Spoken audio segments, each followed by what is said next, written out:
Hello friends, welcome back to CMI Aasan. இப்போ நம்ம பார்க்க போகிறது class 2 direct tax CMI inter residential status chapter. Okay, exception to the above rule.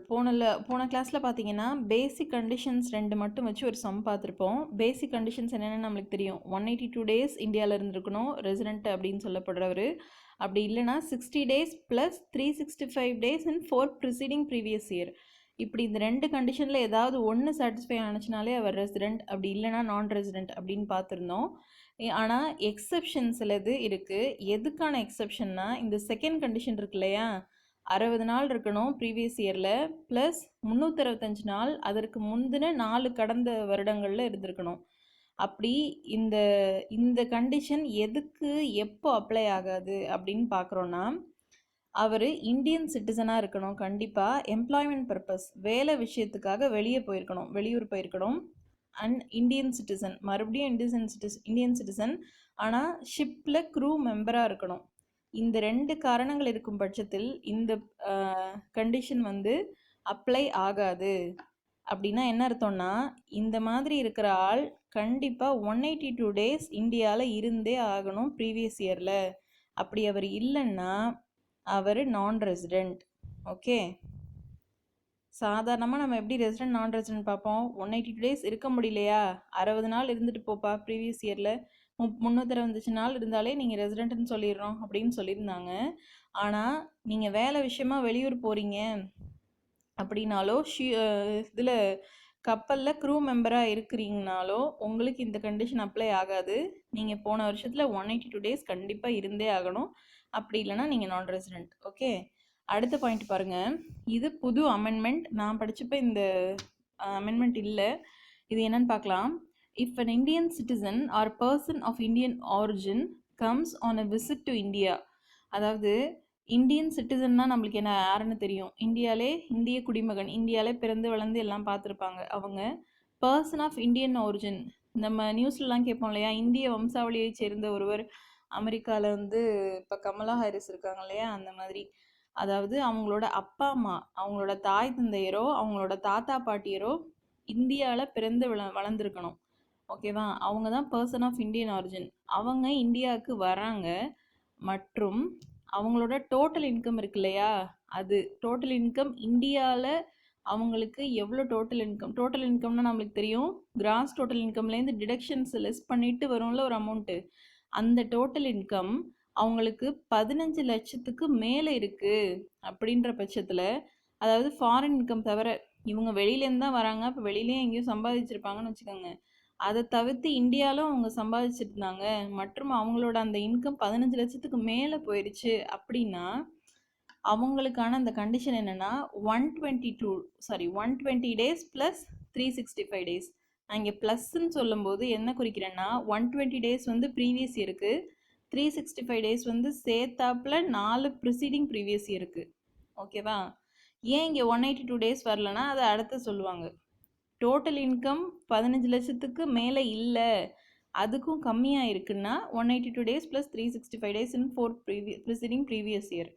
ஓகேவா, எப்படியும் தப்பிச்ச முடியாது, எப்படியும் டேக்ஸ்குள்ளே கொண்டு வந்துடுவாங்க உங்களை ரெசிடென்ட்னு சொல்லி. அதுக்காக தான் இதை வச்சுருக்காங்க. அதாவது அதான் 15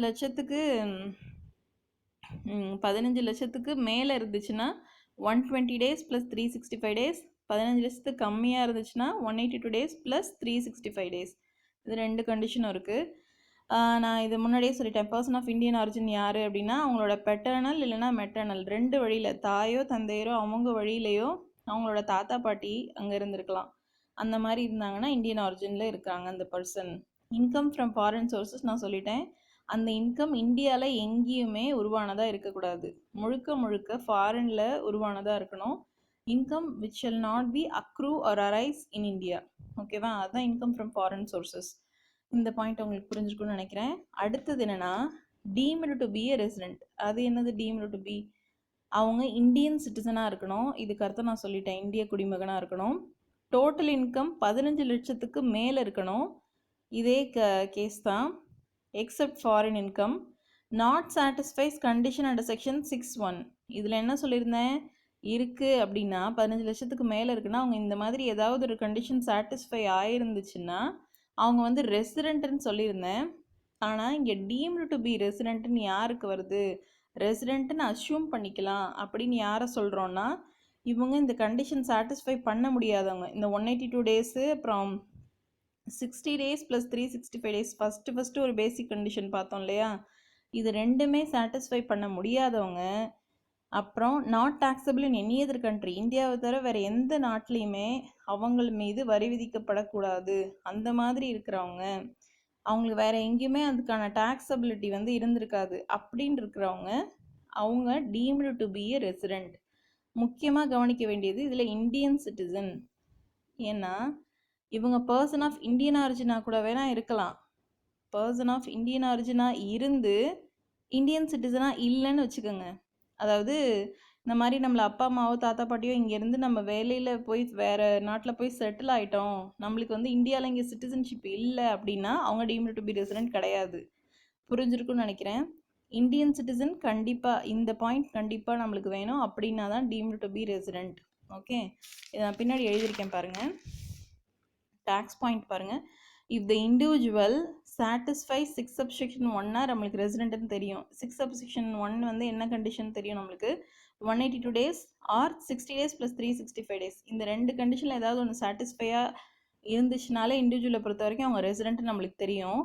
இந்த எக்ஸப்ஷன் எப்போ அப்ளிகபிள் இல்லை அப்படின்னா, நான் இப்போ சொன்னேன்ல, ஃபாரின் சிட்டிசனாக இருந்தால், even if he is from Indian origin, இந்திய வம்சாவளியை சேர்ந்திருந்தாலும் அவங்க இந்திய குடிமகனாக இல்லைன்னா இந்த டீம்டு டு பி ரெசிடென்ட் இந்த கான்செப்ட் அப்ளை ஆகாது. Okay, if these conditions are satisfied then he is deemed resident. இந்த கண்டிஷன் எல்லாமே அவங்க சாட்டிஸ்ஃபை பண்ணிட்டாங்கன்னா அவங்க டீம்டு ரெசிடென்ட். ஓகே, அடுத்து பாருங்கள். For NRI foreign national stayed due to COVID-19. இந்த மாதிரி ஊரை சுற்றி பார்க்கலான்னு வந்திருப்பாங்க நான் ரெசிடென்ட்லாம். இங்கே கோவிட் லாக்டவுன் போட்டதுனால இங்கேயே இருந்துடுறாங்கன்னு வச்சுக்கோங்க. அப்போ இங்கே இருக்கிற டேஸ் எல்லாம் இந்த ரெசிடென்ஷியல் ஸ்டேட்டஸ் பர்பஸ்க்காக அவங்க கவுண்ட் பண்ணிக்க தேவையில்லை. ஓகே, இது வந்து இந்தியா அவங்களுக்கு, இந்தியன் கவர்மெண்ட் அவங்களுக்கு கொடுத்துருக்க ஒரு concession. Eligible voyage. Indian citizen period of stay in India excludes. Eligible வாயேஜ்னால் அந்த கப்பல்லாம் பயணம் பண்ண போகிறாங்கல்ல, அவங்க வந்து இந்தியன் சிட்டிசனாக இருக்காங்கன்னு வச்சுக்கோங்க. அப்போது அவங்களோட பீரியட் ஆஃப் ஸ்டே எப்படி கணக்கு போடுறதுன்னா, இந்த மாதிரி நாங்கள் போகிறோம் அப்படின்னு சொல்லி ஏதாவது ஒரு ரிஜிஸ்டரில் சைன் போடுவாங்கல்ல, அந்த ரிஜிஸ்டர் பேர் கண்டினியூஸ் டிஸ்சார்ஜ் சர்டிஃபிகேட். அதில் என்னைக்கு ஜாயின் பண்ணுறாங்களோ அந்த டேட்டு, என்னைக்கு அங்கேருந்து சைன் பண்ணிவிட்டு வெளியே வராங்களோ டேட் ஆஃப் எண்டிங், இந்த 2 தேதியும் இடைப்பட்ட நாட்கள் தவிர அவங்க இந்தியாவில் இருக்கிறதா அர்த்தம். புரியுதா?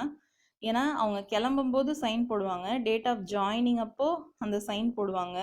இப்போ சப்போஸ் இவங்க வந்து 1 ஜனவரியில் சைன் போட்டிருக்காங்க இந்த மாதிரி நான் ஜாயின் பண்ண போகிறேன்னு, அதுக்கப்புறம் 31 ஜனவரியில் சைன் போட்டுட்டு திரும்பி வந்துட்டாங்க அந்த எலிஜிபிளாக இருக்கிற அந்த வாயேஜ்லேருந்து, வாயேஜ்னால் கப்பல் பயணம், அங்கேருந்து திரும்பி வந்துட்டாங்கன்னு வச்சுக்கோங்க. இந்த மொத்தமாக ஜனவரியில் இருக்கிற இந்த 31 நாட்களும் அவங்க இந்தியாவில் இருக்கிற நாட்களாக கணக்கிடப்படாது. ஓகேவா? இன்னொரு விஷயம், place and continuous period of stay in India not necessary. இந்தியாவுக்குள்ளே அவங்க வேறு எந்தெந்த இடத்துல வேணால் இருக்கலாம். அதாவது இந்தியாவுக்குள்ளே இங்கே தமிழ்நாட்டில் இருக்கலாம், ஆந்திராவில் இருக்கலாம், அடிக்கடி இடம் மாறிக்கிட்டே இருக்கலாம். Continuous period of stay in India is not necessary. இங்கே ஒரு 10 நாள் இருக்கலாம், மறுபடியும் அமெரிக்கா போகலாம், மறுபடியும் இங்கே வந்து திருப்பி 10 நாள் இருக்கலாம், மறுபடியும் போகலாம். அதனால் கண்டினியூஸாக இருக்கணும்னு அவசியம் கிடையாது, எண்ணிக்கை தான் இவங்களுக்கு முக்கியம். ஓகேவா? அப்புறம் ரெசிடெண்ட்டாக இருக்கும் பட்சத்தில் even resides in Indian territorial waters, இது ரொம்ப முக்கியம். ஏன்னா இப்போ வந்து இந்த மாதிரி இந்த மாதிரி எதுக்கோ டூரிஸ்ட் மாதிரி வராங்கன்னு வச்சுக்கோங்க, இவங்கெல்லாம் இந்தியாவை சுற்றி பார்க்க வராங்க, அப்போ வந்து இந்த மாதிரி ஷிப்பில் பயணம் பண்ணணும்னு ஆசைப்பட்றாங்க. ஆனால் இந்தியன் டெரிட்டோரியல் வாட்டர்ஸ்னால் நமக்கு தெரியும், அந்த 182 நாட்டிக்கல் மைல்ஸ் வரும்ல, அது நம்பர் எனக்கு சரியாக தெரியல, அந்த நாட்டிக்கல் மைல்ஸ்குள்ளே இருக்கிறது தான் இந்தியன் டெரிட்டோரியல் வாட்டர்ஸ்னு சொல்லுவோம். அதுக்குள்ளே பயணம் பண்ணிகிட்டு இருக்காங்கன்னா அதுவும் இந்தியாவில் தான் இருக்காங்கன்னு அர்த்தம். ஓகேவா? இந்த மாதிரி இருந்தாலும் இந்தியன் டெரிட்டோரியல் வாட்டர்ஸில் இருந்தாலும் அவங்க இந்தியாவுக்குள்ளே தான் இருக்காங்கன்னு அர்த்தம், அதனால அவங்க ரெசிடெண்ட். ஓகேவா? இப்போ இன்னும் ஒரே ஒரு ப்ரொவிஷன் எக்ஸ்ட்ராவாக வரப்போகுது, resident and not ordinary resident, ordinary resident not and ordinary resident அப்படின்னு ஒரு ப்ரொவிஷன் வரப்போகுது. அதை நம்ம பார்த்ததுக்கப்புறம் இப்போ நம்ம பார்த்தது எல்லாத்தையுமே ஒரு சம்மரி மாதிரி பார்க்கலாம். ஏன்னா உங்களுக்கு பிச்சு பிச்சு பார்த்துட்டு நடுவில் ஒரு சம் பார்க்குறதுனால உங்களுக்கு ஒரு கிளியராக ஒரு கிளாரிட்டி கிடைக்காம இருக்கும். அதனால் நம்ம அடுத்த ப்ரொவிஷன் பார்க்கலாம். இப்போ இந்த ப்ரொவிஷனுக்கான சம் ஒன்று பார்த்துடலாம். Miss Paul, Indian citizen, left India for the first time on 1st April 2020, returns 11th June 2021 for only 170 days. 170 நாள் இருக்கிறதுக்காக திரும்பி வராங்க. மிஸ் பால் அப்படிங்கிறவங்க ஒரு இந்தியன் சிட்டிசன் தான். இந்த டீம்டு ரெசிடென்ட்டில் வர்றது ஞாபகம் வச்சுக்கோங்க. Left India for first time, இந்தியாவிலேருந்து அப்போ தான் வெளியே போகிறாங்க, வேலை விஷயமா வெளியே போகிறாங்க. 1st April 2020, நான் இதை எழுதலை, ஒரு எம்ப்ளாய்மெண்ட் பர்சன் எழுதலை, sorry. Returns 11th June 2021 for only 170 days. Find residential status. நீங்கள் எந்த இது மாதிரி ரெசிடென்ஷியல் ஸ்டேட்டஸ்ன்னு கொடுத்தா உடனே நீங்கள் இந்த மாதிரி ஒரு இயர் ஃபார்மேட் போட்டு வச்சுக்கோங்க. உங்களோட அசஸ்மெண்ட் இயர் என்ன, ப்ரீவியஸ் இயர் என்ன, அதுக்கப்புறம் வரக்கூடிய ஒரு 4 ப்ரீவியஸ் இயர், இதுதான் உங்களுக்கு வந்து டிட்டர்மைன் பண்ணுறதுக்கு ஈஸியாக இருக்கும். அசஸ்மெண்ட் இயர் நம்மளுக்கு தேவையில்லை. ப்ரீவியஸ் இயரை பாருங்கள். ப்ரீவியஸ் இயரில் ஏப்ரல் 2020 ஃபஸ்ட்லேயே போகிறாங்க. அப்போ ஃபஸ்ட்டில் இந்தியாவில் இருந்திருக்காங்கன்னு தான் அர்த்தம். இங்கேருந்து கிளம்புறாங்கன்னா அப்போ அந்த தேதியில் இந்தியாவில் இருந்திருக்காங்கன்னு அர்த்தம். அதனால் ஏப்ரலில் ஒரு நாள்னு கணக்கு வச்சுக்கோங்க. May, June, July, August, September, October, November, December எப்போவுமே அந்த தேதியிலலாம் நடுப்புற இல்லவே இல்லை, இன்னும் வரவே இல்லை அவங்க. ஆனால் ஜனவரி 11ஆம் தேதி திரும்பி வராங்க. 11ஆம் தேதி இந்தியாவுக்குள்ளே வந்துடுறாங்க. அப்போது ஜனவரியில் எவ்வளோ டேட்டு, 31 மைனஸ் 11ஆம் தேதியே இங்கே இருக்காங்க. அப்போ 10 நாள் மட்டும்தான் ஜனவரியில் இல்லை. So 31 minus 10 21. 2021 பிப்ரவரிக்கு 28 டேஸ் தான், மார்ச் 31 டேஸு. ஸோ எல்லாத்தையும் ஆட் பண்ணால் 81 டேஸு. இவங்க வேலை விஷயமா வெளியே போனதுனால இவங்களுக்கு செகண்ட் கண்டிஷன் அப்ளை ஆகாது. செகண்ட் கண்டிஷன் என்ன, 60 days ப்ளஸ் 365 days இப்படி ஒரு வருது இல்லை, இது இவங்களுக்கு அப்ளை ஆகாது. ஸோ இவங்க 182 days கண்டிப்பாக இந்தியாவில் இருந்தே ஆகணும்.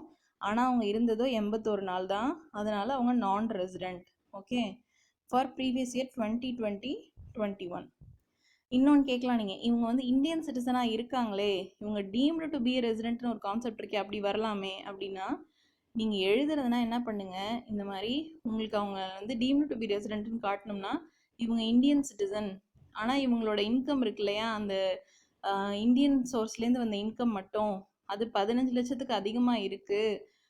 அப்புறம் இவங்க வந்து இந்த பேசிக் கண்டிஷன் சாட்டிஸ்ஃபை பண்ணல, வேறு எங்கேயுமே இந்தியாவை தவிர வேறு எந்த கண்ட்ரிலுமே உங்களுக்கு டேக்ஸ் இல்லை, இந்த 4 டீம்டு டு பி கண்டிஷன் இருக்குல்ல, இது 4மே சாட்டிஸ்ஃபை ஆயிடுச்சு அப்படின்னு ஒரு நோட் எழுதிட்டு அப்போ டீம்டு டு பி ரெசிடென்ட்னு வேணால் எழுதிக்கோங்க. ஓகே ஃப்ரெண்ட்ஸ், இதோட இந்த வீடியோ முடியுது. அடுத்த வீடியோவில் நான் சொன்ன மாதிரி அந்த ordinary resident, not ordinary resident, அதை பற்றி பார்க்கலாம். பாய்.